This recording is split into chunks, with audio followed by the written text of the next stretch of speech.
It's your boy Dan P here at the NBA Top 100 camp, and I'm here with a special guest, Mike Chandler, Lawrence North High School, one of the top elite big men in the entire nation, and one big kid.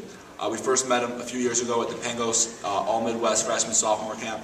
He was just a big kid, not a lot of skills, kind of being big out there, and now he's developed into a very skilled post player and a potential All-American. First off, let's talk about how far you've come. I mean, when we first saw you, you were big, that's what you were, but now you got all kinds of moves, and you're legit one of the most dominant players in the entire country. What's that progression been like for you? Well, I just been in the gym a lot. You know, at the Pangos thing, that's when I very first started playing, freshman year. Like, that's touched the basketball and everything. So, you know, I mean, coach told me, you know, I didn't have no skills, but he had me in the gym every day after practice and stuff, and just, you know, worked on all kind of moves, you know, shooting mid-range shots, stuff like that. So that's been like a routine, and it's still on to this day. You went from, like I said, just being big to now being very good, and regardless, when you're playing on a court, outside of an environment like this, you're the most dominant player on the floor usually. Not many people in the country can stop you, but the few people in the country who can stop you are mostly in this gym right now. What's it been like being at an event where, for probably one of the first times in your life, every single game you're going against someone with the same size and same skill as you? I mean, it's a challenge, you know. Like, you can't just get whatever you want off. You know, you gotta actually work for what you want. They make you earn it.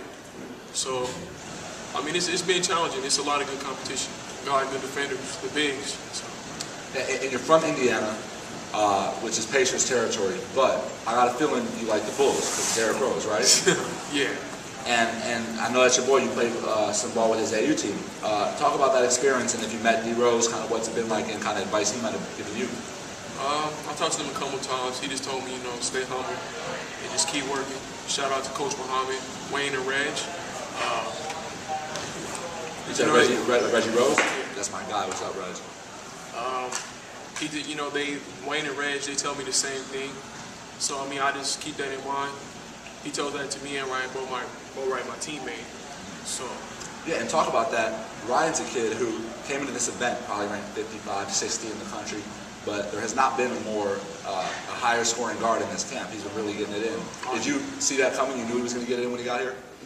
Yeah, I mean, that's just how he is. Like, he just know how to score. He can shoot, he can dribble, penetrate, but he can also create too. Like, he's a real good passer. That's what everybody managed to sleep on. So he can move the ball. He can do all kind of things, and he's explosive. So. And talk about some other players that you played with or against at this event that have really impressed you. That you're like, man, that dude's got a future. Kyle Wister.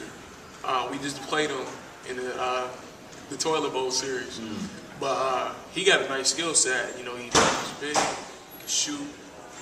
He got moves. He got moves as well inside. So. And he looks slow, but he can get after it. Oh yeah, he looks slow, but don't let it fool you. Like, he got skill.